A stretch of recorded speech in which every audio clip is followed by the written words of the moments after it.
समझ नहीं आ रहा अपने सैलरी इंक्रीमेंट का क्या करूं। बेटा इतना क्या सोच रहा है? अपने म्यूचुअल फंड्स के एसआईपी का टॉप अप करा ले। This is the right time. क्या?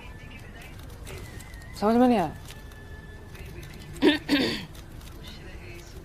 बेटा इतना क्या सोच रहा है? अपने म्यूचुअल फंड्स का एसआईपी टॉप अप करा ले। This is the right time. अब समझा।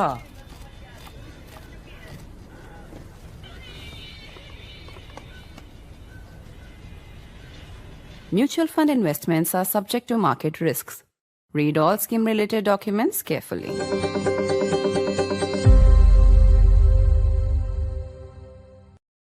After his attack on Venezuela, will Donald Trump take Greenland next? Well, Vice President J.D. Vance has said that the world had better take Trump's words seriously and that America is entirely serious about acquiring Greenland one way or the other. In fact, Trump has gone on record to say that whether it's military or money, the United States will have Greenland. Greenland has become today the center of geopolitical contestations, but it is perhaps one of the most discussed words right now in global discourse with very little actual knowledge about it. On the program today, we'll be cutting across to Australia, where one of the world's foremost experts on Greenland, the author of So You Want to Own Greenland, Elizabeth Buchanan, will be joining us. I'm Barkha. You're with the Mojo story. Donald Trump needs to be taken both literally and seriously. Trump is now talking about acquiring Greenland one way or the other. The United States is talking about purchasing Greenland just as it did Alaska from the Russians so many years ago. Will there be military action or will there be financial coercion? The answers are not clear. Envoys of Denmark and Greenland have met at the White House this week. Very little is known about Greenland, 3 times the size of France with a population of just 57,000 people, which is somewhat comical for a densely populated country like India. We can't even imagine how such few people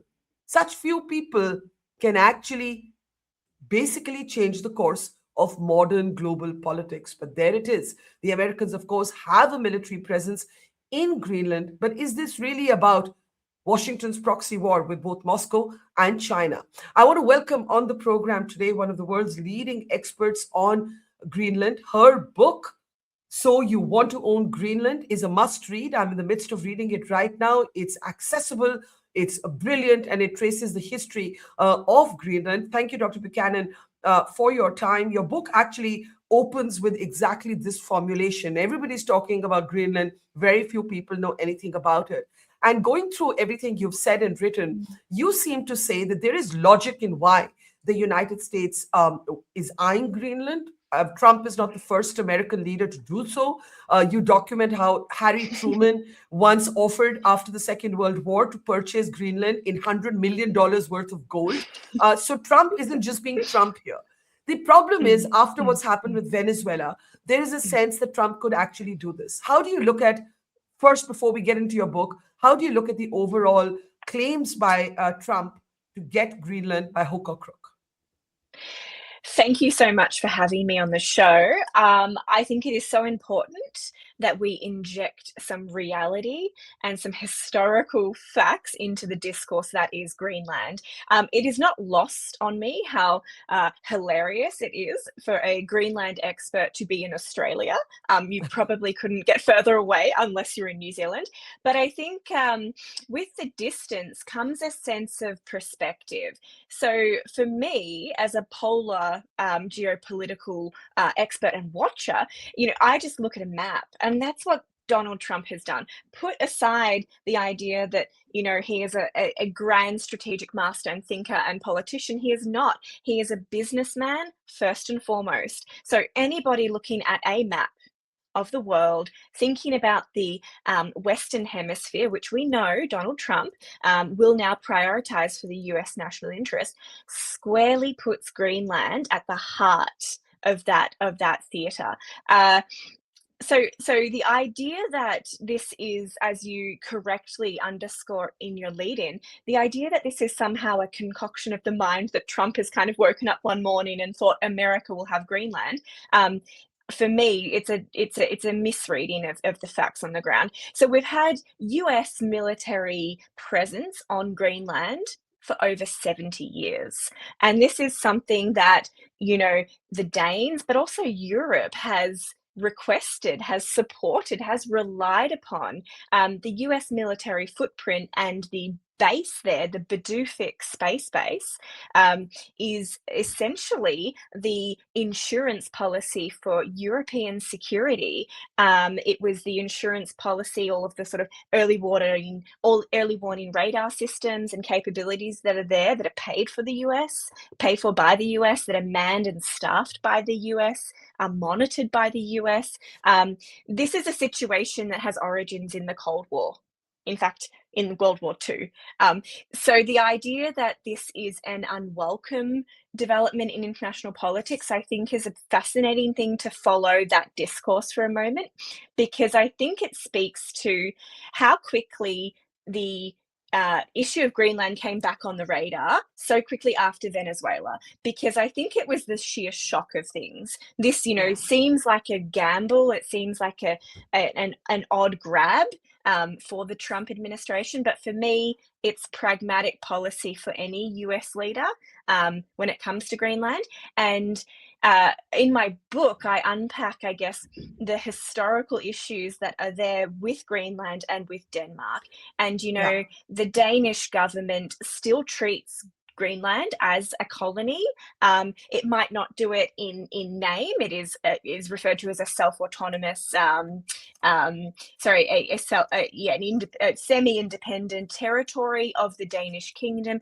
But in reality, when you are underwriting an entire community's, ecosystem and livelihood, your schools, your hospitals, your pensions, that's coercive.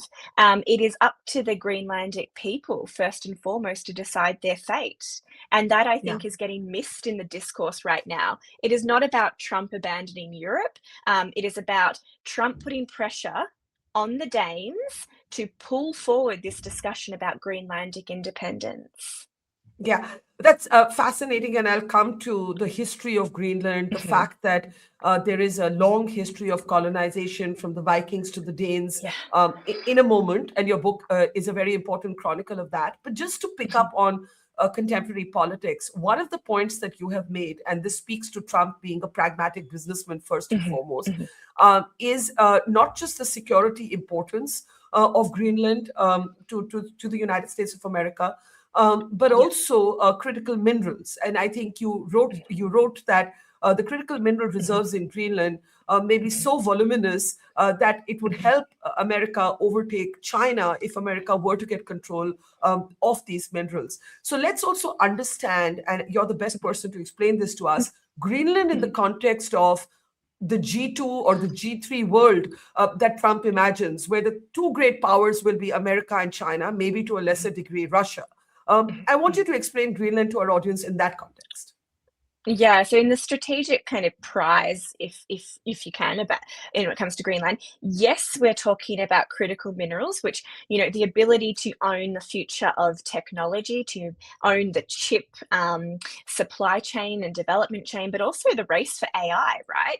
So it's not just what's in the ground, which is very important, right? It's also in the Arctic Ocean region, in the offshore region of Greenland that reaches out onto the North Pole. You've got vast hydrocarbons, so oil and gas, right?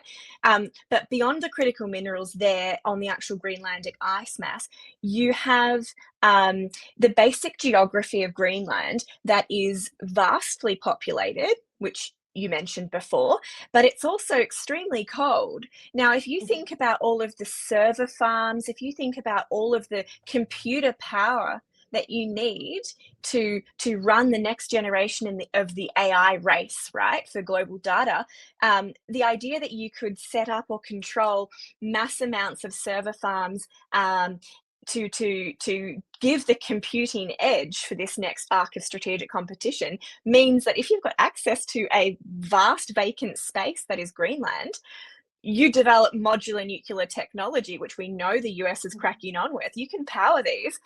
You've got limited people that you can upset in terms of noise and output.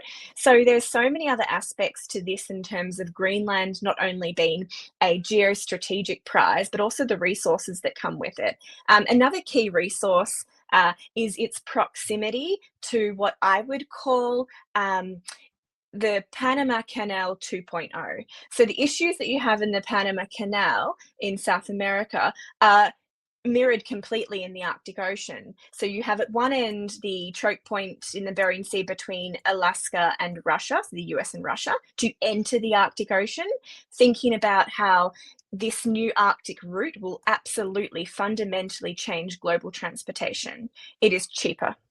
It is quicker to get goods from Asia to Europe. That is the future.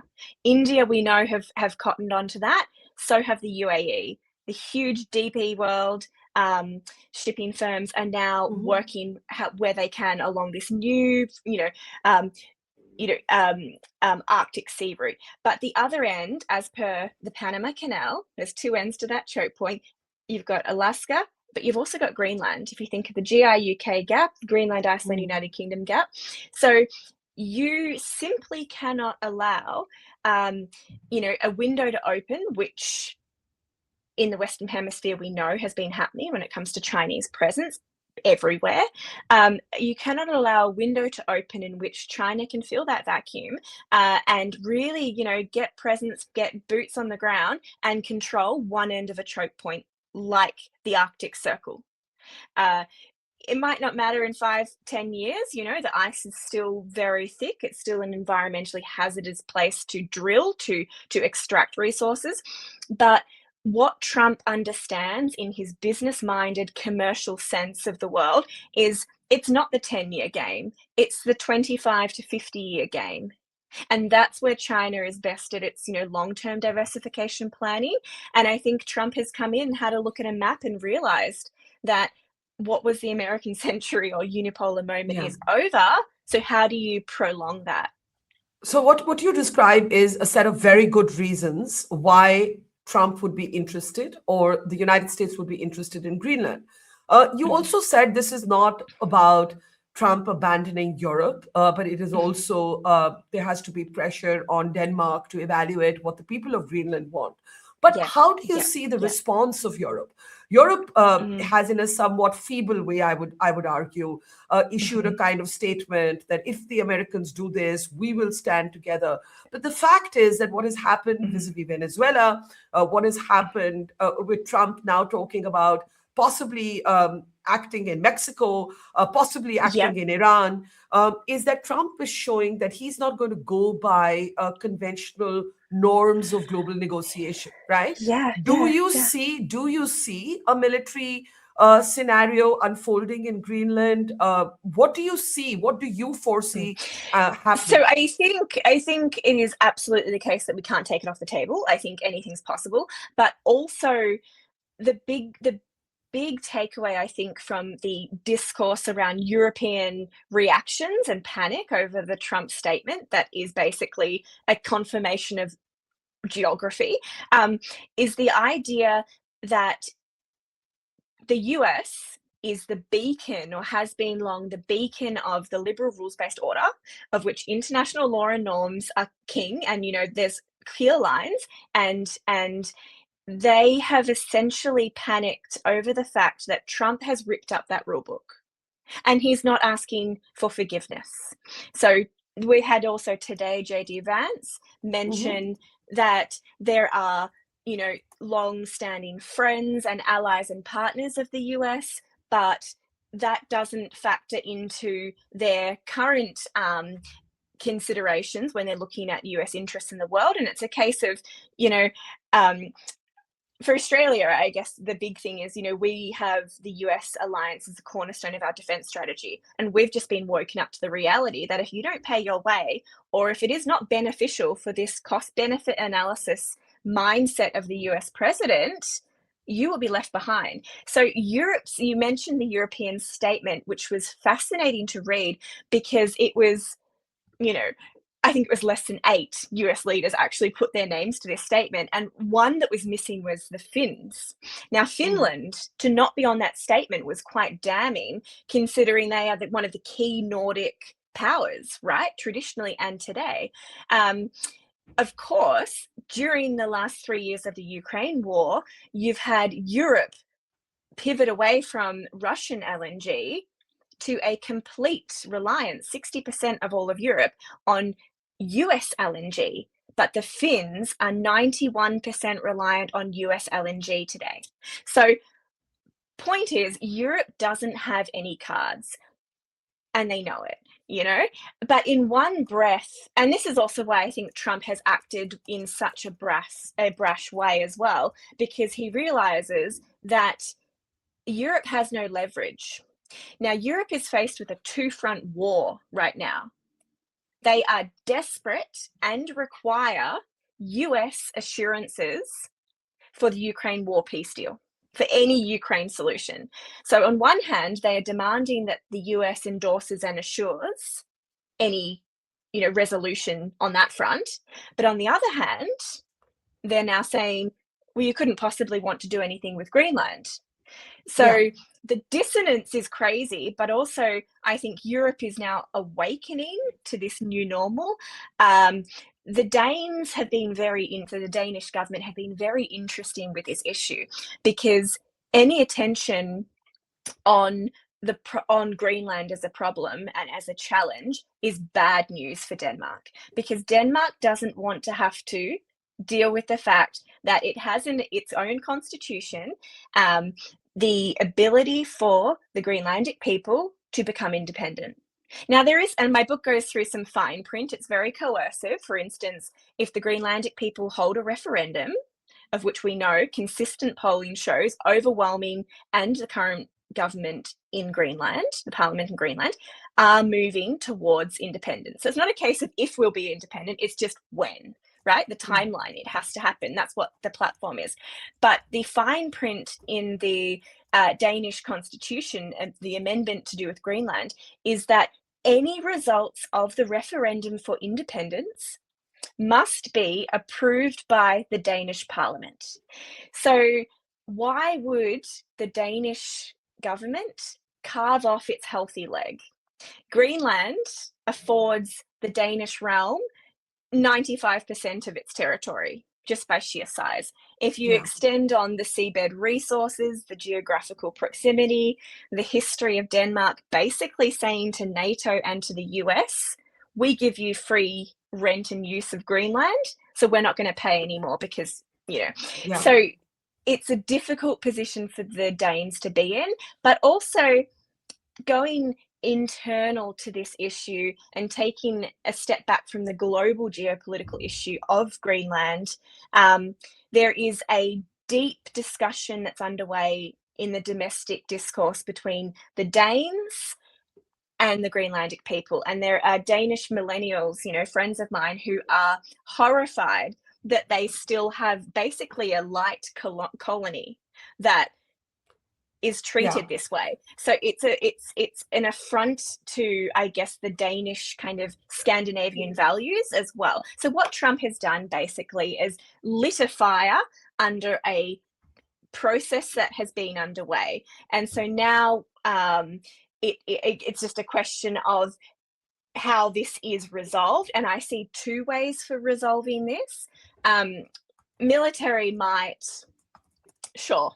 Military action could be something that Trump pulls out of the bag, but at the end of the day, the idea that Europe would then leave NATO is nonsensical, because NATO is the US, let's be honest. But also, people forget that the Danes only have one helicopter and, less than 100 people. They have only one helicopter. Right, they have one helicopter on Greenland. And they also have, I think it's 16 dog sleds. So, they could try, but also in a serious comment, everything that the Danish army and the military industrial complex has is US kit. They've just signed off on ordering F-35s. They've just ordered P-8 Poseidons. Everything that most of the European armies have, from machine guns to helmets to extreme weather gear, is coming from the US. So I think we need to be serious that that won't be something that will be forced upon the region in terms of a firing conflict over Greenland. And as I said, Europe is wedged. So you've got leaders, you've got Macron, who is now talking about, having to break away basically and accept the fact that the US is quote unquote trashing the international rules-based order.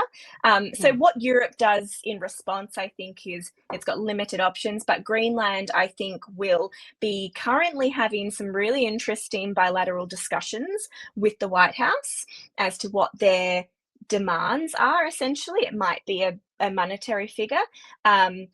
But I do think the priority for the Washington elites right now is to cut the Danes out of this discussion, and quick.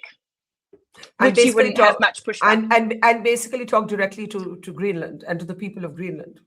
Yes. So I have a question there. While I understand that most people in Greenland would lean towards independence if there was a genuine referendum, and therefore there is a history of colonization vis-a-vis Denmark.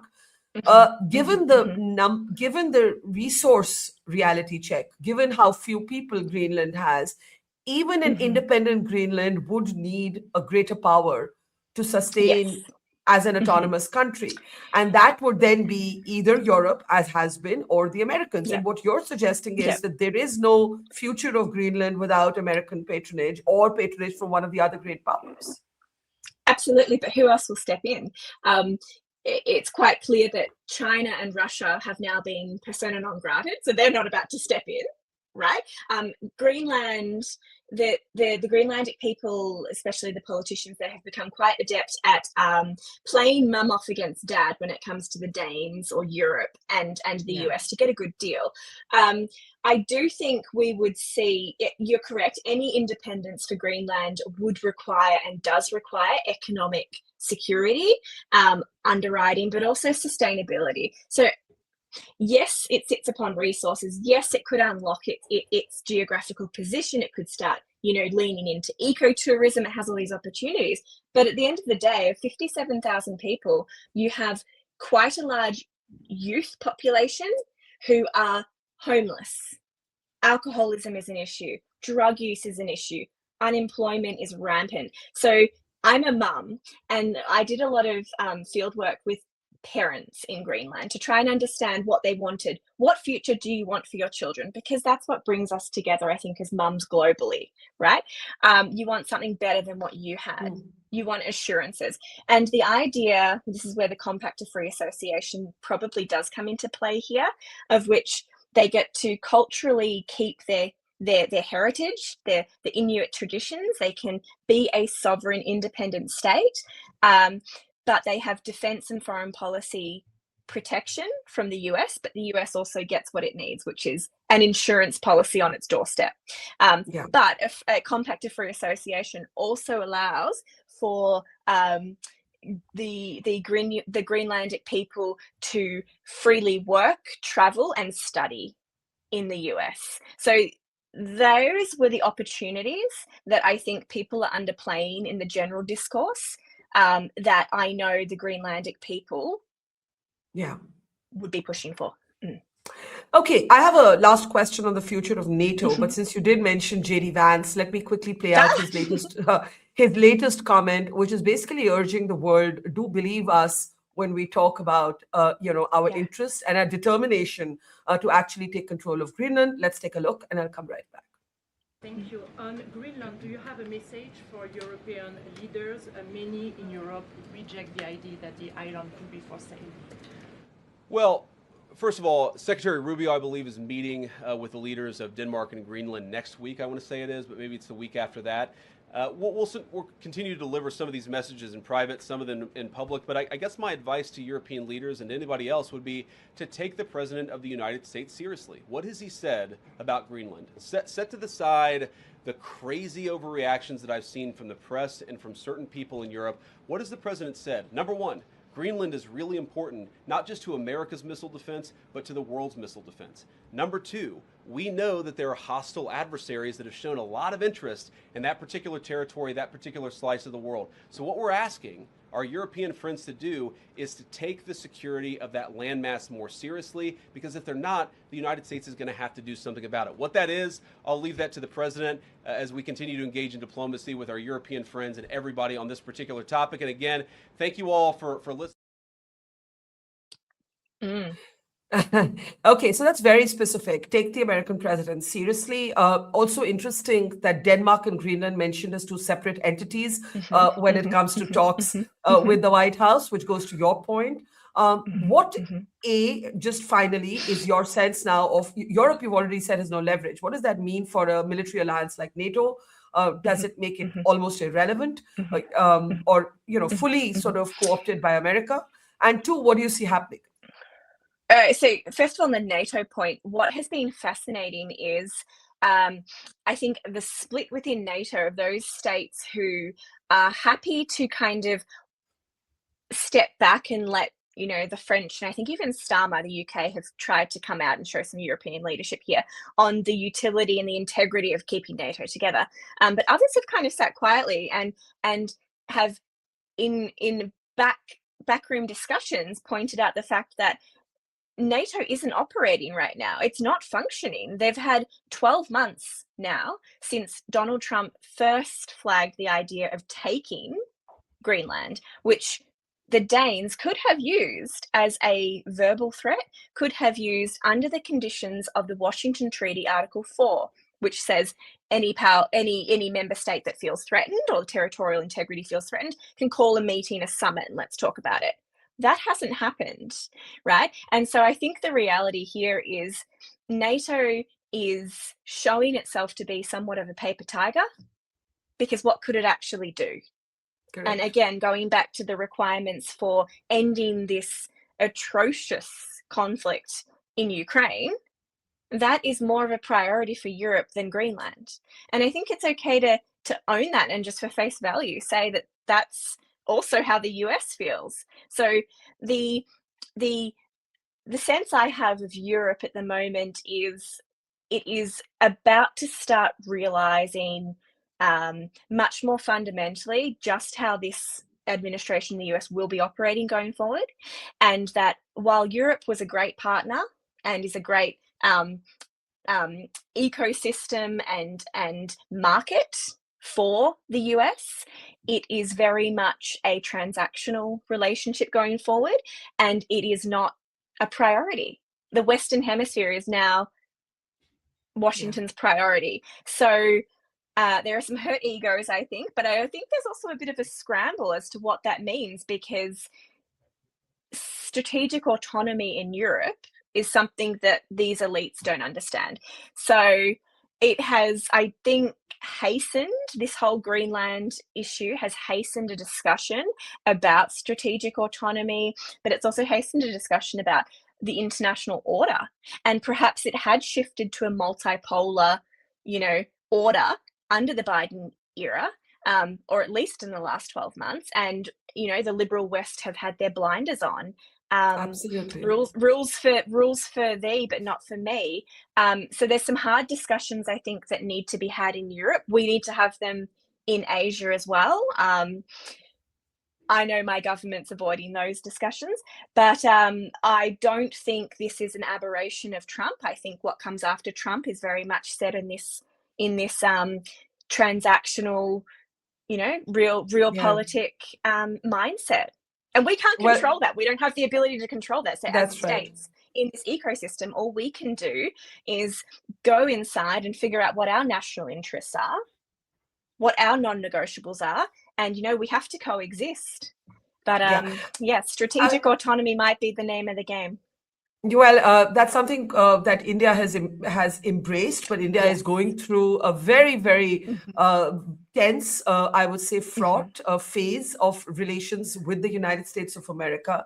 So I think every country is negotiating this from their own lens, as it were. I just want to say, before we say thank you to you, that there was a tweet out on X from one of, I think it was US Department of Labor, or one of the official American institutions, saying globalism is over, Americanism is here. And I think that, and I found that so telling that I think, as you said, liberal Western elites had blinders on about what kind of world we had entered, and Trump has just come and said, hello, wake up, smell the coffee. This is the real world. And you know what? I think that's helpful, right? As my millennial generation comes in to receive this world from the boomers.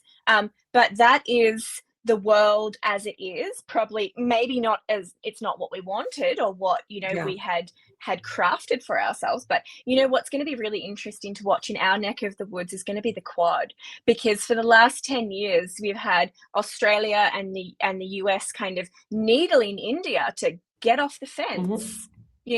And now it seems that the US is building its own fence. So, maybe there are some lessons from how India is still trying to navigate and grow in this international order. And it's humbling for other countries. And no easy answers. It actually speaks to sort of that Darwinian concept of hard power and capacity. It kind of all boils down to that, but we leave it there. As fascinating as this has been.